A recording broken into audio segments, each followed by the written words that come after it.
Hi, and next up we have this halogen lamp. Now once again, I didn't see this. This was seen by Alec when he was looking through the auction sites and that. This one was, I believe, on eBay, and it was very cheap. I don't know why. It wasn't the type of lamp that comes into my range of lamps, I suppose. Probably being fussy, I don't know. Anyhow, he asked me, he said, "Oh, any chance of getting that one?" I said, "Well, we'll have a go." And we put a bid in, and we got it at the price they asked. It was, I forget now how much it was, but it wasn't very much. In fact, there was two of these lamps, so we got one each, and also included was a 12-volt fluorescent light that would have been installed in a car or a van. That's a few years old, but the main thing was we're going to do one on this halogen lamp. Now, I don't know if this was actually used as a heater lamp or for lighting. I just don't know. I think it was advertised as a heater. But anyhow, when we look and see it, it's there's the lamp itself, and obviously if that was going to be installed it would have to be cleaned, because I've just picked it up with my greasy hands. There's the voltage, 235 1000w. It looks like this was possibly made for the continent, being 235. It was bought over here, or the seller was over here. The instructions,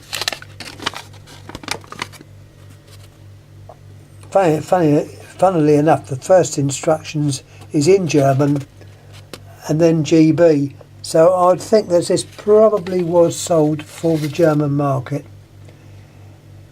Ushio, it's I think that's well, it's definitely Japanese, who make quite a few different types of lamps.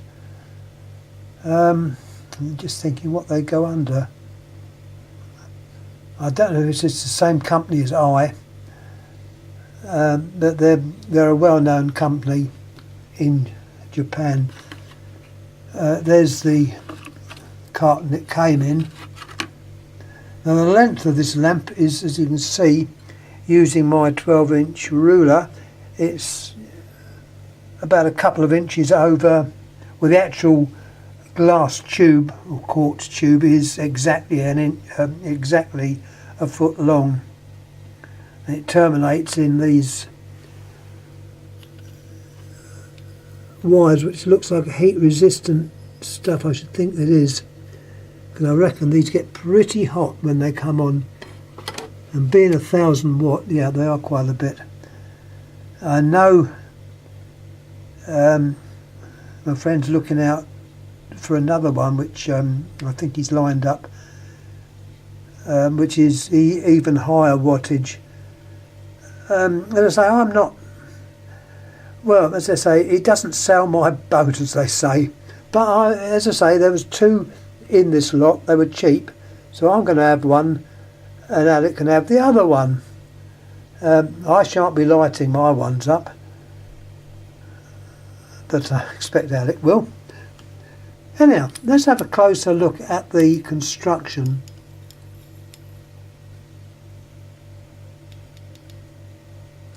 The filament is obviously quite thick and well supported by the little rings of molybdenum, I should think,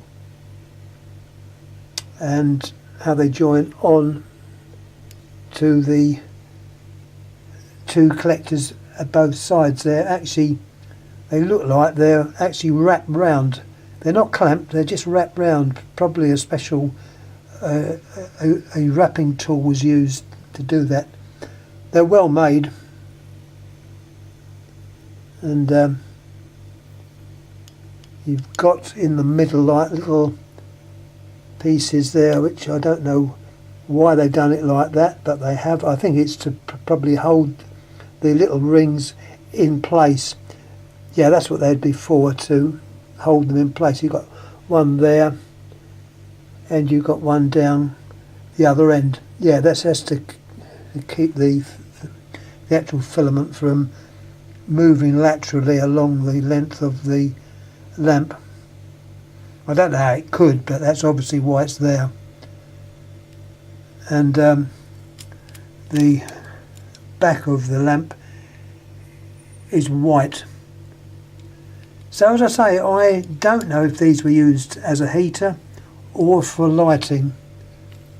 I'll leave that.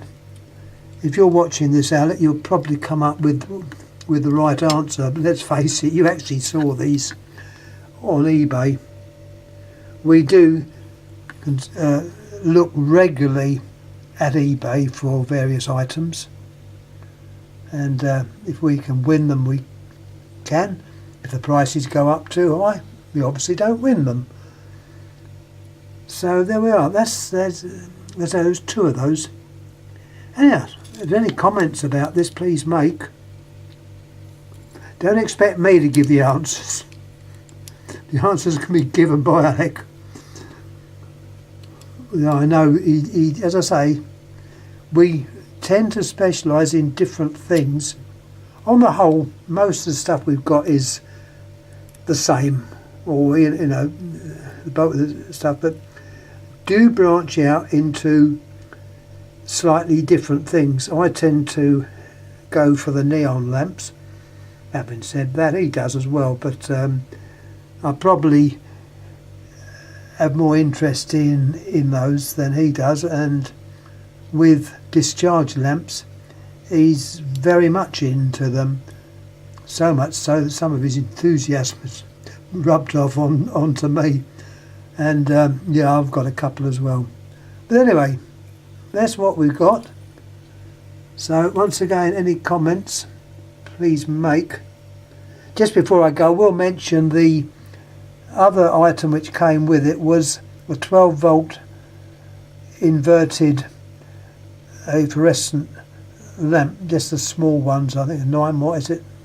Small, which they were all the rage a few years ago, but of course cars now have modern lights in them, LED lighting, and I suppose you'd only really fit them if you had an older van or something like that, or a camper which you wanted a bit of additional light. I must admit it's quite bright, but I just clipped it onto a 12 volt battery, but I noticed the lamp, which was probably brand new, did start to show darkening at the end, which is never a good sign. There was in fact 2 wires going to each end, which is unusual. Normally they have 2 one end and 1 the other. So they did at least have 2 wires at each end to hopefully provide a little bit of current to the actual electrodes. Anyhow, as you can tell, I'm getting off of the subject, which I don't want to do. So there's the lamp. Any comments please make. It's a Ushio Halogen lamp.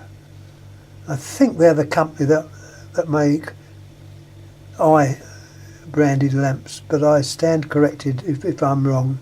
It's certainly a name like that. So once again, thanks for watching, and I'll pop this up on YouTube. Thanks again. Thank you.